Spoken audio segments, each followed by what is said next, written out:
Shalom, kabar saudara pasti luar biasa. Amin. Anda dan saya adalah orang yang paling beruntung. Beruntung bukan karena hal jasmani yang kita terima, tapi karena Allah masih mau berbicara dengan kita melalui firman-Nya.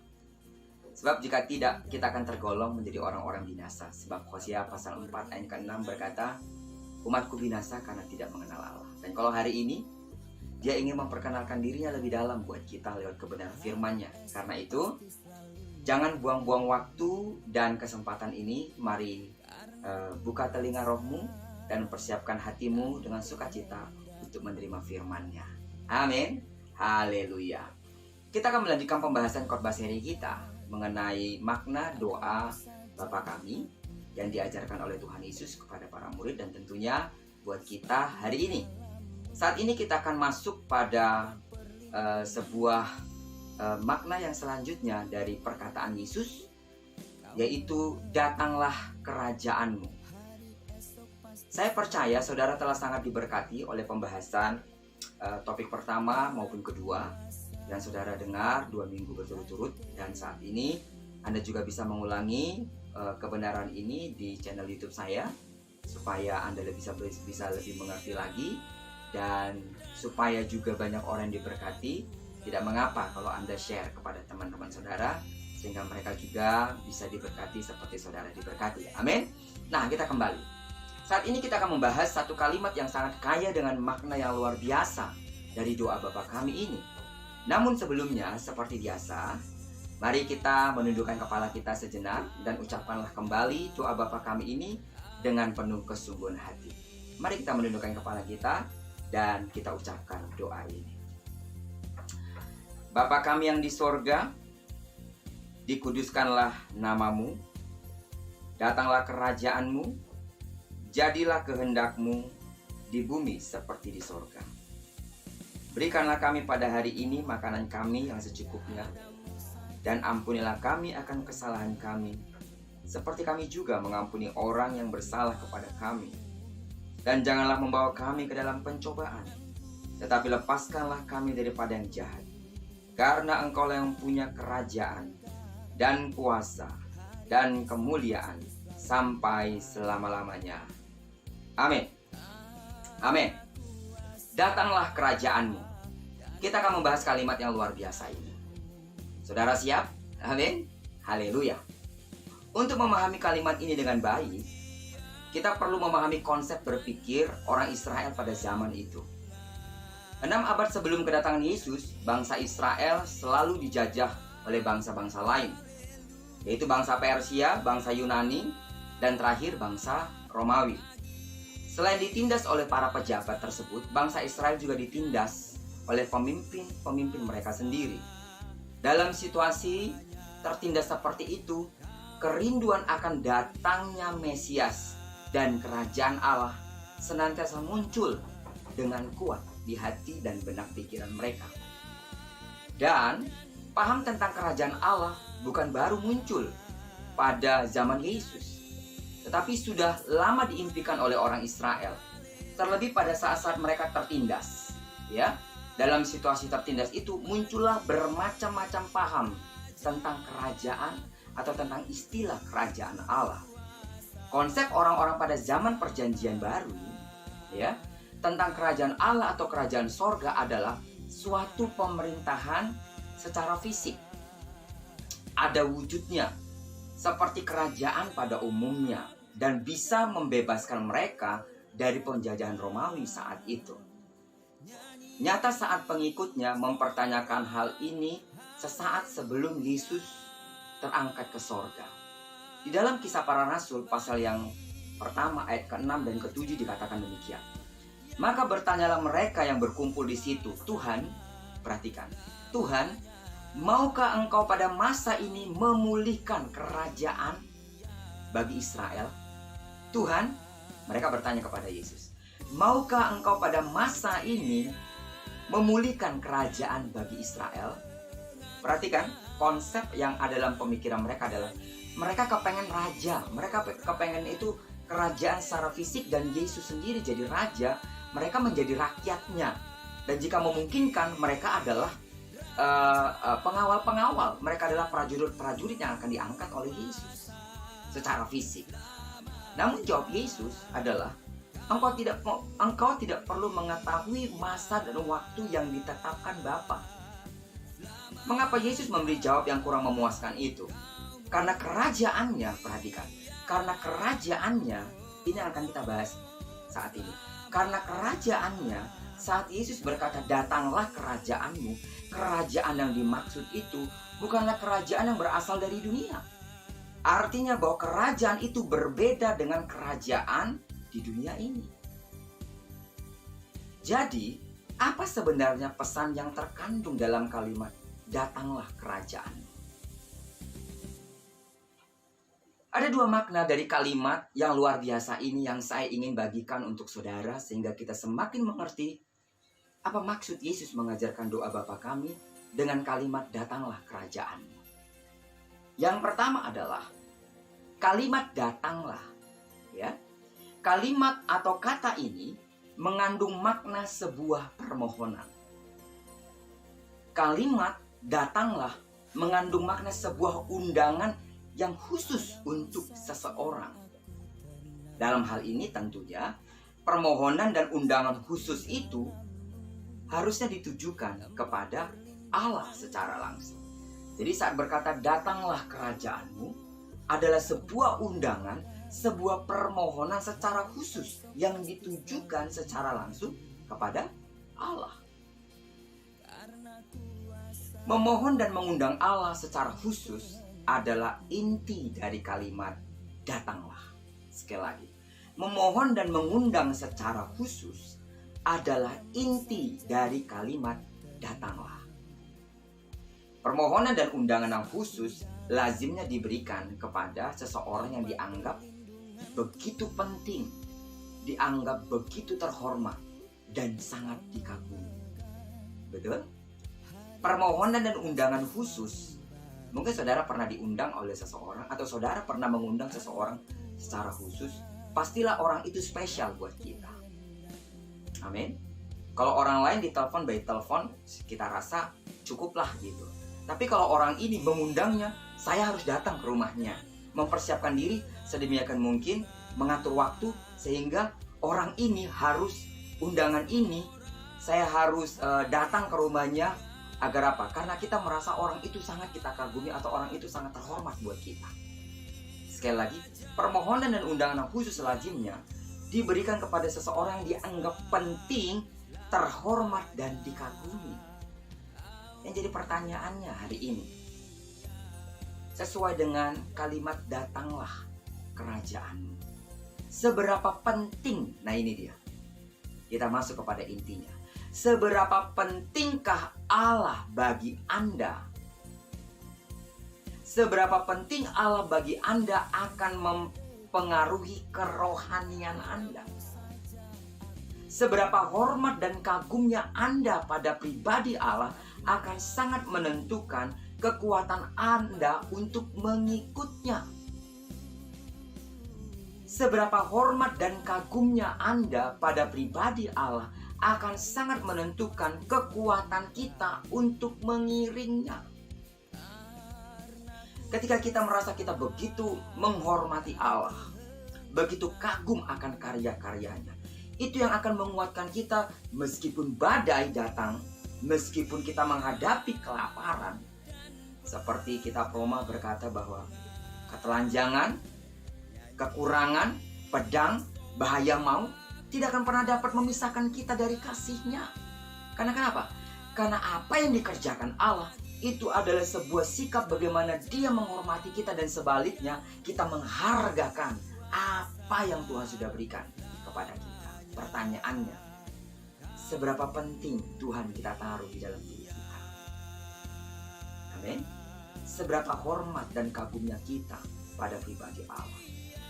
Sebab firman Allah berkata demikian. Di dalam Matius pasal yang ke-6 ayat yang ke-21.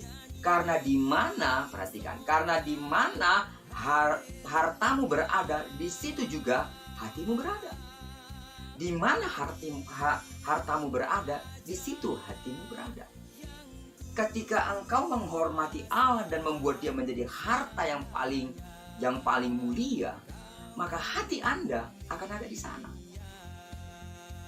Banyak orang tidak menempatkan Allah pada posisi yang seharusnya, sehingga dunia ini dapat mengambil alih perhatiannya daripada perhatian kepada Allah.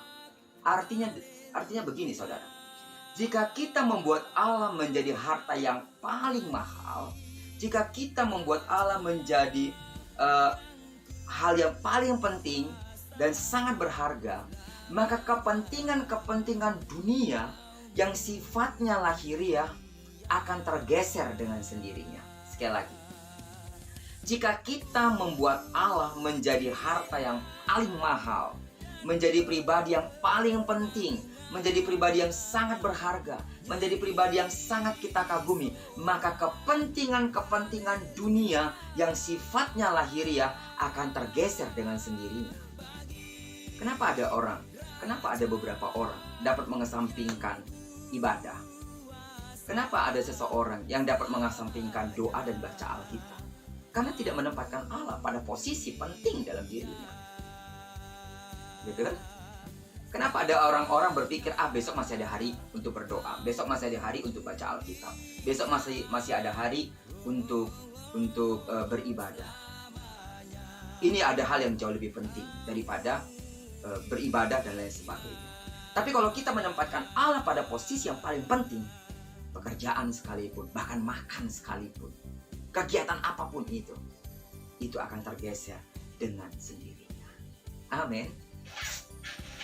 Sosok Yesus bagi orang banyak menjadi penting. Perhatikan. Sosok Yesus bagi orang banyak pada zaman itu menjadi begitu penting karena mereka mau menjadikan Yesus sebagai raja jasmani.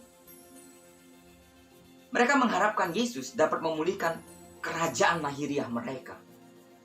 Karena beberapa tahun lamanya mereka terjajah oleh bangsa Romawi dan penjajah-penjajah lain yang diizinkan Allah untuk menjajah Israel. Mereka mengesampingkan hal yang jauh lebih penting daripada kerajaan yang bersifat lahiriah. Karena mereka fokus kepada hal yang jasmani, mereka fokus kepada kerajaan yang lahiriah. Akhirnya, apa yang di depan mata mereka tentang kebenaran Yesus menjadi tergeser. Tapi kalau sebaliknya, saudara, kalau mereka sungguh-sungguh membuka hati pikiran mereka untuk melihat sosok Yesus sebagai pribadi yang adalah raja di atas segala raja, yang tidak hanya berpikir tentang jasmani, maka mereka akan bisa mengesampingkan penderitaan mereka secara fisik. Tidak akan pernah menghalangi mereka untuk apa? Mengenal Yesus sebagai pribadi yang menjadi raja di atas segala raja. Mereka mengesampingkan hal yang jauh lebih penting dari kerajaan yang bersifat lahiriah, yaitu kerajaan sorga. Sebuah kerajaan yang tidak akan berakhir, namun kekal selama-lamanya. Amin. Sejauh mana Anda membuat Allah penting bagi kehidupan rohani?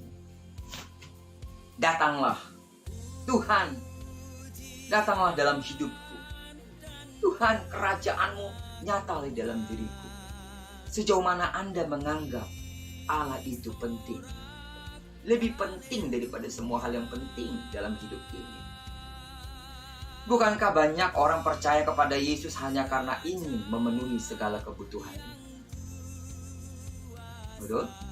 Orang datang ke gereja, orang beribadah, orang rajin baca Alkitab, orang lakukan hal-hal yang baik karena mereka berpikir dengan melakukan demikian, Tuhan akan berpihak kepada mereka dengan memberikan segala keinginan dan kebutuhan-kebutuhan jasmani mereka.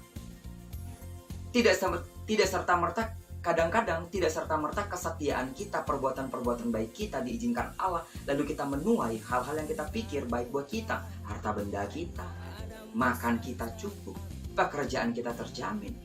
Justru kadang-kadang keadaannya terbalik. Karena kenapa? Allah hanya ingin fokus kepada jiwa Anda daripada fisik Anda. Itu sebabnya Tuhan bilang apa? Cari dahulu kerajaan Allah, maka makan minum itu akan datang begitu. Tapi bukan berarti kita harus duduk diam di gereja, ya kan ya?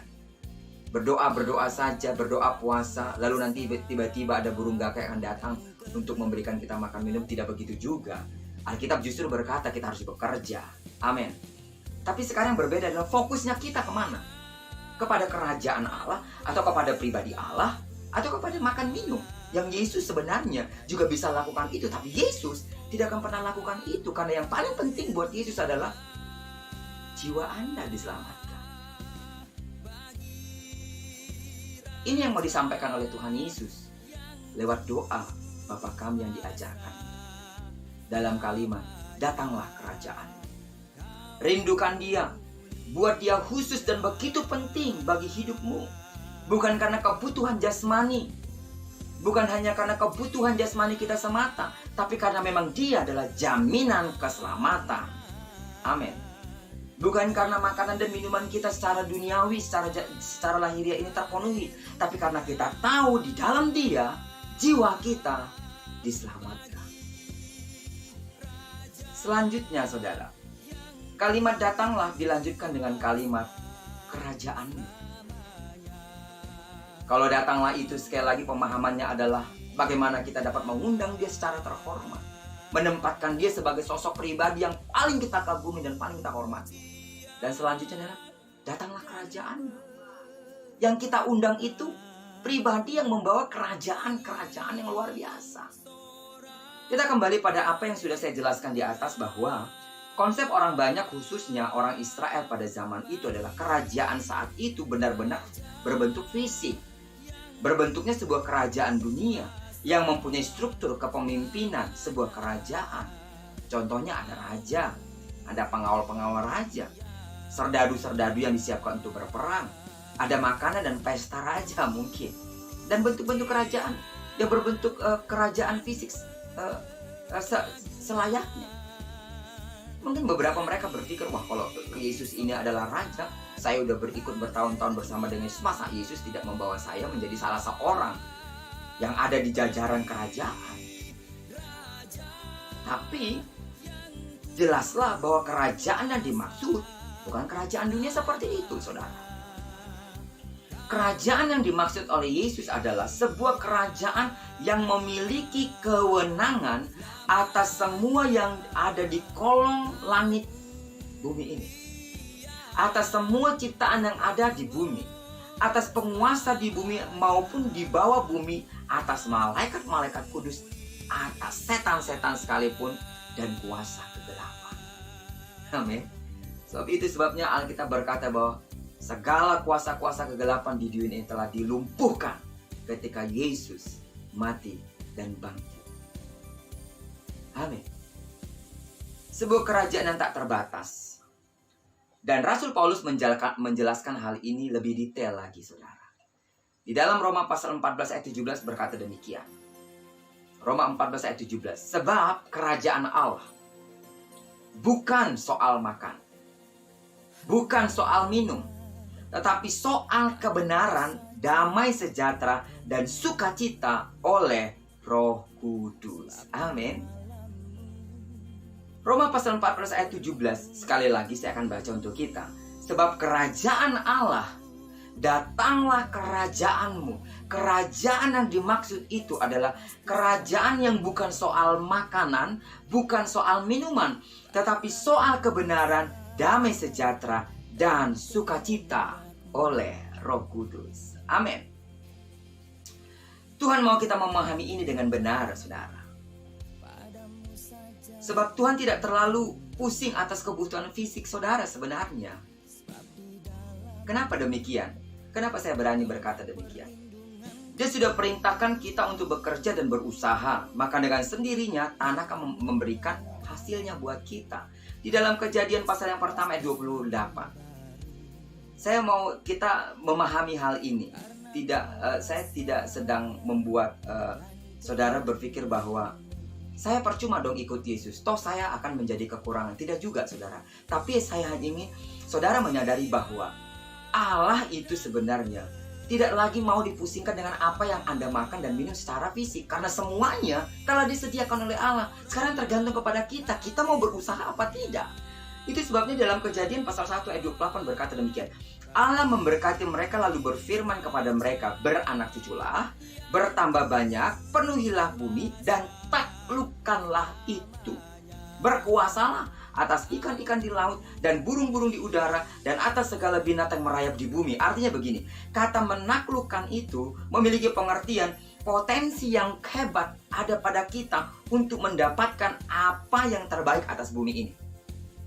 Amin. Kita punya potensi. Bahkan firman Tuhan katakan, kita diciptakan serupa dan segambar dengan dirinya.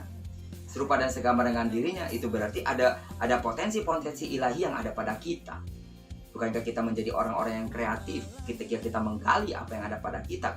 Kita ternyata tahu, saya bisa menyanyi, saya bisa ini, saya bisa memasak, saya bisa memulai usaha ini. Tergantung kepada kita mau menggali atau tidak. Tapi sejujurnya kita punya potensi untuk menaklukkan dunia ini.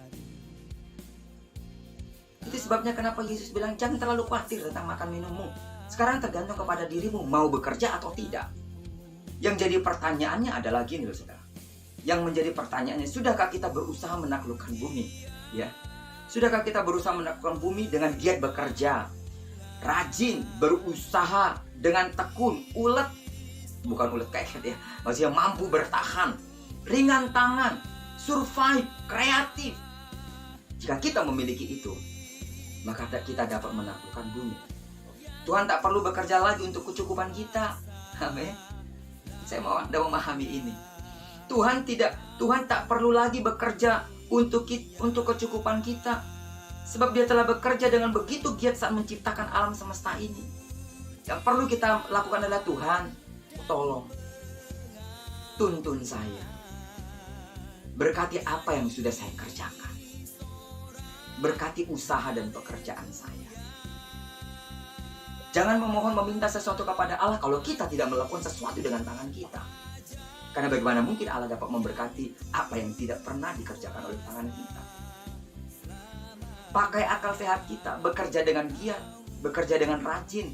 Dengan sendirinya, tanah akan memberikan hasilnya. Gambarannya seperti ini.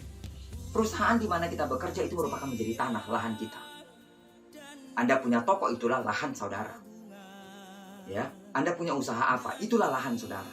Ketika kita bekerja dengan giat, ulet di situ, kreatif, survive dengan mengerjakan itu,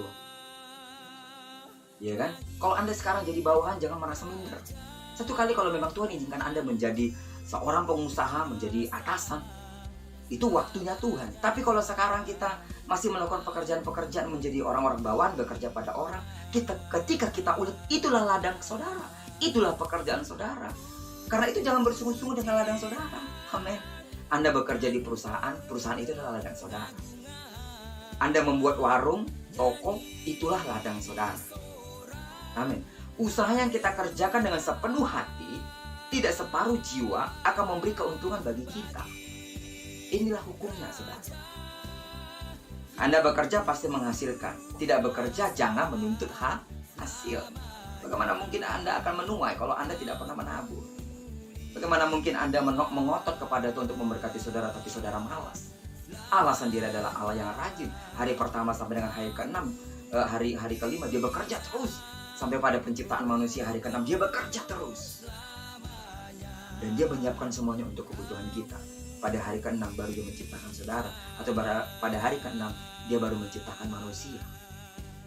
Seringkali kita salah berdoa, memohon Tuhan memberkati pekerjaan kita, tapi kita malas. Kita mudah putus asa, tidak ulet, tidak tangguh, tak bersedia bekerja giat, ya, tak bertanggung jawab dengan tugas-tugas kita. Lalu kita berdoa, Tuhan bekerja, memberkati pekerjaan kita. Bagaimana mungkin kalau kita malas? Apa yang akan diberkati oleh Tuhan? Kita menyuruh Tuhan untuk bekerja giat, tapi kita malas, saudara. Kan terbalik. Betul? Kita menuntut Allah. Bahkan kadang-kadang dalam doa kita, Tuhan, saya akan tidur ini, genapi firman-Mu buat saya. Sementara saya tidur, Tuhan bekerja untuk memberkati saya. Memang itu betul, firman Tuhan juga bilang begitu. Tapi bukan berarti ketika kita lipat tangan terus sepanjang hari 24 jam, sehari, 2 hari, 1 minggu, setahun, 2 tahun, terus kita terus tidak berupaya dengan keras, berjuang dengan keras. Bagaimana Tuhan akan memberkati hidup kita? Karena itu, sidang jemaat Tuhan, anak-anak Tuhan dimanapun Anda berada, jangan jadi orang yang malas. Karena dengan demikian Anda tidak akan pernah diberkati. oleh Tuhan. Itu sebabnya, saudara, sekali lagi bahwa pastikan dalam pengetahuan iman kita, dalam pengetahuan kebenaran firman Allah yang kita pahami, bahwa Allah tidak mau dipusingkan lagi tentang hal makan, minum, pakaian kita. Dia telah mempercayakannya pada kita bahkan sejak manusia pertama. Yang penting kita lakukan adalah kelola dengan apa yang ada di tanganmu sekarang. Bekerja dengan giat, bekerja dengan baik. Jadi itu sebabnya dikatakan kerajaan Allah itu bukan soal makan dan minum. Tidak. Kekristenan itu bukan soal mujizat Anda punya rumah. Tidak. Kekristenan itu bukan soal Anda punya tiba-tiba dapat lotre gitu, ya kan? Tiba-tiba Anda dapat rumah. Tiba-tiba Anda cukup dalam segala sesuatu. Enggak, kerajaan Allah itu tidak bicara begitu. Kalaupun mungkin kita mendapatkan keuntungan-keuntungan fisik saat kita bekerja, karena memang itu hukumnya. Barang siapa yang bekerja, dia patut untuk makan. Tapi kalau tidak bekerja, bagaimana mungkin Anda akan makan? Lihat burung-burung di udara katanya. Mereka dipelihara oleh Allah. Bagaimana mungkin burung-burung itu dapat dipelihara oleh Allah kalau dia tidak mempergunakan paruhnya untuk mematok makanan dan mempergunakan sayap untuk terbang? Gak mungkin. Lihat bunga bakung di padang didandani oleh bapamu. Bagaimana mungkin itu dapat didandani oleh Bapa kalau bunga itu sendiri batangnya tidak menjalarkan akar-akarnya ke bawah untuk mencari air? Amin. Anda dan saya saat bekerja dengan giat dan rajin, percayalah, Tuhan akan mencukupkan dan memberkati kita. Yang jadi masalahnya, kita terlalu rewel dengan hidup. Hidup di Jakarta, saya punya istilah begini. Kalau hidup di Jakarta itu, kepala jadi kaki, kaki jadi kepala. Semuanya dikerjakan dengan baik. Kalau bisa 24 jam itu bekerja, ya kan ya? Giat untuk bekerja. Tapi ingat, sekali lagi, jangan lupakan fokus kita kepada Allah. Selama kita bekerja, Tuhanlah yang memberkati pekerjaan kita, betul ya? Amin. Sidang jemaat Tuhan dan anak-anak Tuhan yang saya kasih di dalam nama Tuhan Yesus, kita kembali bahwa Tuhan tidak mau dipusingkan dengan semua hal-hal jasmani, hal-hal fisikmu, kebutuhan-kebutuhanmu. Selama engkau bekerja, selama engkau giat, selama gen ilahi ada pada kita, yang menuntun kita untuk giat untuk bekerja seperti Allah yang suka bekerja, maka secara pasti kita akan diberkati. Kerajaan Allah yang dimaksud oleh Yesus bukan kerajaan Allah yang bersifat makan minum kita. Kerajaan Allah itu adalah kerajaan tentang apa? Kebenaran, damai sejahtera, dan sukacita. Itu sebabnya dikatakan begini, saudara. Kerajaan sorga bukan soal makan dan minum. Cari dahulu kebenarannya. Kamu maka makan minum pasti beres. Kalau seseorang sudah menemukan kerajaan Allah, berarti dia menjadi sosok yang giat bekerja. Saya jarang menemukan orang-orang yang sungguh-sungguh nempel dengan Tuhan, males orangnya. Saya justru melihat orang yang sungguh-sungguh dekat dengan Allah. Dia giat untuk bekerja, ya kan? Dia giat untuk melakukan sesuatu. Dia ringan tangan. Apa yang dia bisa lakukan, dia lakukan dengan baik. Tapi tentunya dia tidak akan pernah lupa dengan jam-jam doanya. Jangan sampai Anda jadi workaholic, gila kerja, lalu Anda lupa tentang Allah. Bukan itu maksud saya. Amin. Yang saya mau ingin Anda pahami adalah kerajaan Allah itu bukan soal mujizat kita bisa makan, bisa minum. Anda punya rumah, Anda punya ini, Anda punya itu. Kerajaan Allah tidak bicara itu, saudara. Kalau Allah lakukan itu dalam diri kita, Dia hanya ingin menyatakan pribadinya kepada kita kalau Dia adalah Allah yang menjadi sumber segala-galanya, sumber fisik kita. Jadi, mari saudara, kita kembali. Jadi apa yang dimaksud oleh Yesus tentang kerajaan itu? Firman Allah sekali lagi dalam Roma pasal 24 ayat 7 menjelaskan bahwa kerajaan Allah bukan soal makanan dan minuman, tetapi soal kebenaran, soal damai sejahtera, dan soal sukacita yang dikerjakan oleh Roh Kudus. Kebenaran itu bicara soal siapa? Kerajaan Allah itu bicara soal pribadi Yesus yang adalah kebenaran itu sendiri. Dialah kebenaran itu yang telah membuka jalan untuk kita sampai kepada Bapa. Dan ketika kita berkata datanglah kerajaan-Mu, kita sedang dipertemukan, kita sedang mengundang sebuah sosok pribadi yang telah membenarkan kita dengan dirinya, dengan pengorbanannya di kayu salib. Damai sejahtera itu adalah kebenaran itu akan mendamaikan kita dengan Bapa. Kita bersyalum dengan Tuhan. Kalau saudara masih ingat dengan pembahasan kita yang pertama, ketika kita berseru kepada Allah itu sebagai Bapa, kita telah diperdamaikan dengannya. Di dalam Yesus kita diperdamaikan di dalamnya. Kita bersyalum dengan Bapa di sorga. Permusuhan yang karena dosa telah diselesaikan semuanya ketika Yesus mati di kayu salib dan bangkit dari kematian, memberikan kita kebangkitan secara rohani. Damai sejahtera itu, kebenaran itu akan mendamaikan kita dengan Bapa. Bersyalum dengan Bapa, pulihnya kita dengannya. Dan apa akibatnya adalah, akibat dari bersyalumnya kita dengan Bapa tentunya sukacita sorgawi yang dikerjakan oleh Roh Kudus ada di dalam diri kita. Ini yang dimaksud oleh Yesus tentang kerajaan Allah. Datanglah kerajaan-Mu. Kerajaan itu adalah kerajaan yang membenarkan kita. Kerajaan itu soal damai sejahtera. Kerajaan itu soal sukacita yang dikerjakan oleh Roh Kudus. Dan kerajaan itu soal kebenaran yang dikerjakan oleh Yesus sendiri. Tentunya sukacita kita ketika kita mengundang datanglah kerajaan-Mu. Tentunya sukacita kita saat ini tidak lagi didasari karena perkara-perkara jasmani. Anda bisa tersenyum karena dompet masih ada. Orang dunia lakukan itu. Anda bisa tersenyum karena Anda ternyata sudah tidak ngontrak lagi, sudah punya rumah sendiri. Orang dunia juga bisa lakukan itu. Anda bersukacita karena Anda sekarang ada di sebuah posisi jabatan yang baik. Orang dunia juga bisa lakukan itu. Yang tak bisa dilakukan oleh orang dunia adalah ketika kita terpuruk, kita bersukacita. Ketika dompet kita kosong, kita masih bisa tersenyum. Ketika kita rasanya makan makanan paling sederhana, tapi ada sukacita di dalam diri. Siapa yang mengerjakan itu? Bukan kekuatan kita, tapi Allah Roh Kudus. Hanya ketika kerajaan Allah itu nyata di dalam diri kita, kita dapat bersukacita di dalam segala situasi. Amin.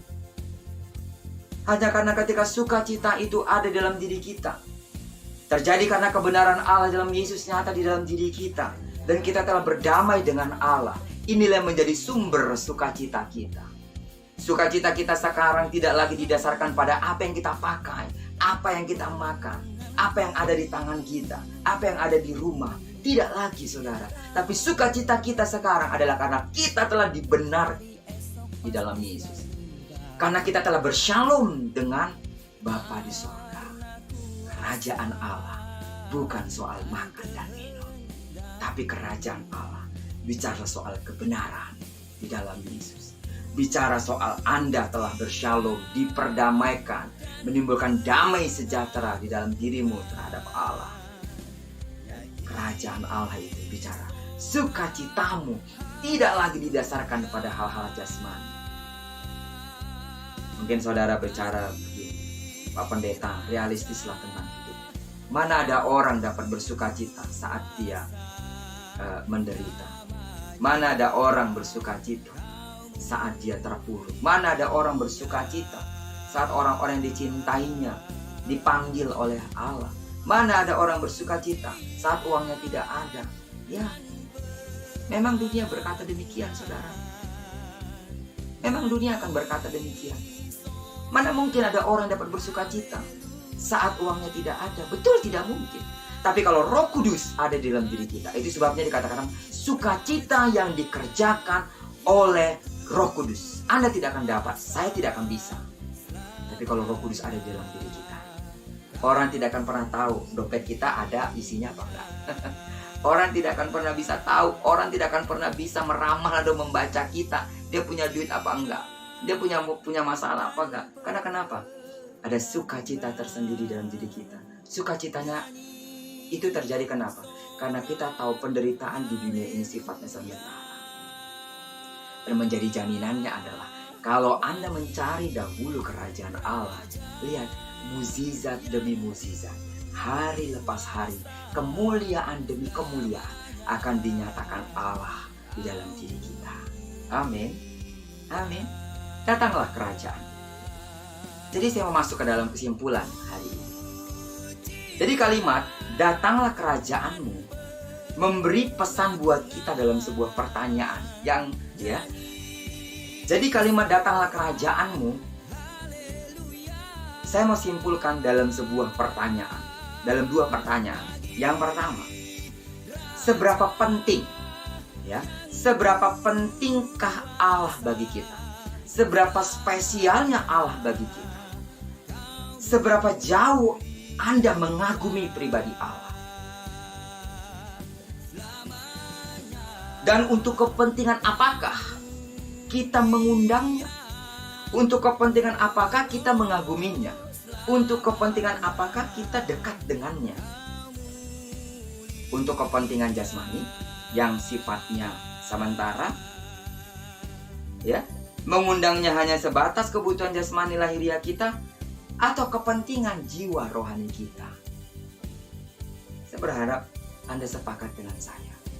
Anda mengagumi Allah, menghormati pribadinya, mencintai dan mengiringnya seumur hidup kita.